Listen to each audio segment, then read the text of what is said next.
Hi ළමයි cook විත් දර්ශි channel එකෙන් ඔයාලව සාදරයෙන් පිළිගන්නවා. ඉතින් වැඩිය හිතන්නෙම නැතුව හිතට ගන්නෙම නැතුව චාම් විදිහට හිතුන ගමන් හදමුද වටලප්පමක්. මෙන්න මේ ಜಾති තුන තමයි මං ඉස්සෙල්ලාම ගන්නෙ. ඉතින් ඉස්සෙල්ලාම කුරුදුයි එනසාලුයි තාච්චියක් රත් වෙන්න තියලා කබලෙ බෙදලා තමයි ගන්න ඕනේ. ඉතින් මේ පොල් කට්ට නම් මම මේවටම තියන් ඉන්න එකක්. ඔයාලටත් ලේසියෙන්ම මේක හදාගන්න පුළුවන් මේ වගේ එකක් මේ වගේ චූටි වැඩවලට තියාගන්න. මේක හොදලා වේලලා කැරපුත්ත වගේ පොඩි පොඩි සත්තු ලෙව කනවට කවර එකට දාලා මං කුස්සියෙන් තියාගන්නවා.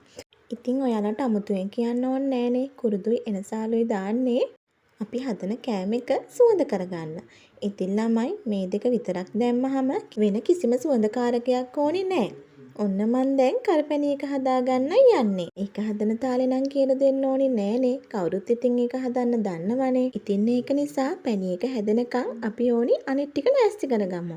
ඔන්න මේකට මං ඉස්සෙල්ලාම අශෝක වීදුරුවකට කිරිපිටි මේස හැඳි 5ක් ගත්තා. මම මේ වීදුරුවක් ගත්තේ ඔයාලට මිම්ම දැනගන්න ලේසි හින්දා හොඳද? ඊට පස්සේ සීනි වලින් මේස හැඳි නම් 10ක් මම දාගත්තා. හැබැයි ළමයි මේක ඔයාලට මදි වගේ හිතනවා නම් තව ටිකක් වැඩිපුර දාගන්න. සුදු කිරියක හැදුවාම ඔයාලා රස බැලුවම ඔයාලට තේරෙනවනේ සීනි ඇද්ද නැද්ද කියලා. ඉතින් ඊට පස්සේ මම මේ වගේ වීදුරු දෙකක් තමයි හදාගත්තේ. ඒ මොකද බිත්තර 3ක් මම මෙතන හදාගෙන තියෙන හින්දා. ඒක හොඳට කලවම් කරලා පැත්තකින් තියලා අපි අමුතු දැන් කරපැණි එක බලන්න. ඔන්න ඒක නම් හොඳම පදමට ඇවිල්ලායි තියෙන්නේ. බලන්නකෝ පාටත් හොඳට තියෙනව නේද?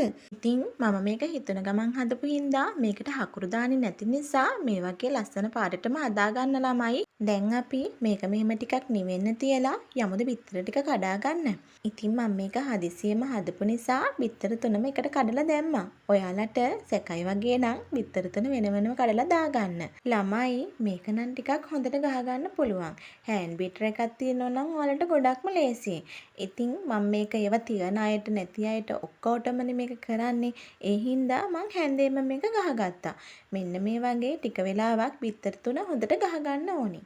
තව එකක් තමයි කිරි ටිකයි බිත්තර ටිකයි පැණි කරපු ටිකයි බෙන්ඩර් එකකට දාලා අර සුවඳ කුඩුත් එකට දාලා එකපාරක් දෙපාරක් ගහගත්තාම ඒකත් හොඳයි. හැබැයි ඉතින් මං ඒක මෙතන කළේ නැත්තේ මේ වැඩේට ඒකත් ඕනෙම නෑ කියලා හිතුණා.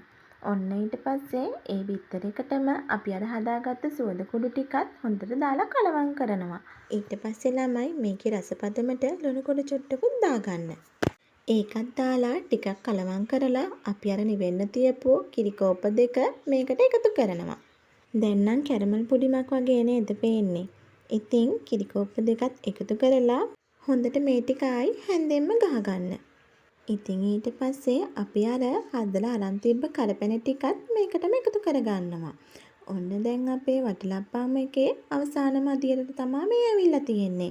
ඉතින් මේ ටික ඔක්කොම එකට දැන් කලවම් කරලා මේ වෙලාවේ හැන්දෙන් ටික වෙලාවක් හොඳට ගහගන්න. මම මෙන්න මේ වෙලාවේ තමයි කියන්නේ ඕන්නම් බෙන්ඩර් උනත් කරගන්න පුළුවන් කියලා. ඔන්න ඔය බෙන්ඩර් අරගෙන දඟලන්න ඕනේ නෑනේ. ඔන්න ඔහොමම කරන්න. ඉතින් බලන්නකො ළමයි මගේ වටලප්පමේ නම් පාට නම් ගන්නට ඇවිල්ලා නේද? ඔයාලටත් හොඳට පැණි එක හදාගත්තොත් මේ පාටටම ගන්න පුළුවන්. ඉතින් බලන්නකෝ දැන් තමයි හොඳම හරිය. මම මේකට ගන්නේ මැටි හට්ටියක්. උයපු එකක් නම් නෙමෙයි පාවිච්චි කරපු නැති අලුත් එකක් හොඳද? ඔයාලට මේක වෙනුවට මේ වෙලාවේ සෙල්ල භාජනයක් ගන්නත් පුළුවන්. ඉතින් ළමයි මම දැන් ලොකු පෙනේරයක් ආධාරයෙන් අර අපි හදාගත්තු වටලප්පම් මිශ්‍රණය හොඳට පෙරා ගන්නවා. ඔයාලට පේනවනේ අර මං ඉස්සෙල්ලා තලපු කුරුදු වල එනසාලල ලොකු ලොකු කෑලි තිබුණා. ඒවත් දැන් ඔක්කොම පෙරිලායි තියෙන්නේ. දැන් තියෙන්නේ ඉතින් බොන්න තමයි. අපෝ නෑ. තව එකක් තියෙනවා. මේක තමයි ඉතින් චුට්ටක් එපාම කරපු හරිය. ඒක ඉතින් වටලප්පමක් වෙන්න නම් ස්ටිම් කරන්න එපා. ඉතින් ඒකට මම නම් යොදාගත්තේ දරලිප. මොකද හොඳට ගින්දර දාලා හදාගත්තොත් පැයක් යනකොට මේක අපිට බාගන්න පුළුවන්. දැන් කාලේ හැටියට පැයක් ගෑස් ලිපේ තිබ්බොත් එහෙම හොඳට හිටියේ නේද? ඉතින් මන් දැන් ලිපෝඩින් ලොකු සිල්ල භාජනයක් තියලා අර මැටි හට්ටිය තියන්න පුළුවන් වෙන්න ස්ටෑන්ඩ් එකකුත් දැම්මා. ඔන්න දැන් මං මැටි හට්ටියක් තියලා ඉවරයි. ඉතින් ළමයි මම මේකට ඔය එක ඉතිකොල වලින් ඔත්තලා ඒක වහලා ඒ වගේ විකාර නම් කරන්නේ නැහැ. මැටි හට්ටිය කටේ තරමට තියෙන සිල්ල පිඟානක් අරගෙන ඒක උඩින් තියලා ඒකත් උඩින් ගඩොල් ගලකුත් තියලා තමයි මම මෙන්න මේ පියනෙන් වහන්නේ. ඇයි දන්නවද ළමයි සිල්ල පිඟාන උඩින් ගඩොල් ගලක් තියන්නේ? දැන් මේ වතුර එක තව තව ගින්දර වැඩි වෙනකොට හොඳට නටනවනේ. ඉතින් ඒක නටනකොට සිල්ල පිඟාන බර නෑනේ. ඒක එහාට මෙහාට වෙනවා. ඒ වගේමයි එතකොට හුමාලි වදින එකත් පොඩ්ඩක් එහෙම වෙනවනේ. ඉතින් මේක හරියටම පැයක් මෙහෙම හුමාලෙන් තැම්බෙන්න තියන්න ඕනේ. හැබැයි හොඳට ඒ වගේම සැරින් සැරේට ඇවිල්ලා ගින්දරක් දාන්න. ඉතින් ළමයි ගින්දර හොඳට දැම්මොත් තමයි පැයෙන් ගන්න පුළුවන්. නැත්තම් ඉතින් ඊට වඩා වෙලා යයි. ඔන්න ඉතින් මන්නම් දැන් පැය තියලා ඉවරයි. අපි පොඩ්ඩක් ඇරලා බලමුද මගේ මැටි හට්ටිය වටලප්පම හොඳට ඇවිල්ලාද කියලා. ඔන්න අරිනවා. ඔන්න ඇරියා. බලන්නකෝ ඉතින් කිසිම වෙනසක් වෙලා තියෙනවද? මං ඔය අරකින් මේකෙන් ඔතල වැඩි කෑලි දැම්මෙත් නෑනේ ඉතින්. ඒ වුණාට ඉතින් අද අපි පොඩ්ඩක් සෝබනේට පදමත් බලමුද? ඔන්න මං ඉතින් ඉරට්ටකුත් අරගෙන ඔයාලට පදමත් හරිද කියලා බලන්න ඔයාලට පෙන්නුවේ ඉතින්. ඉතින් ඊට පස්සේ මේක උඩින් ඔය කජු එක විකාර දාන්න පුළුවන් හොඳද? දැන් ළමයි කන්නයි තියෙන්නේ.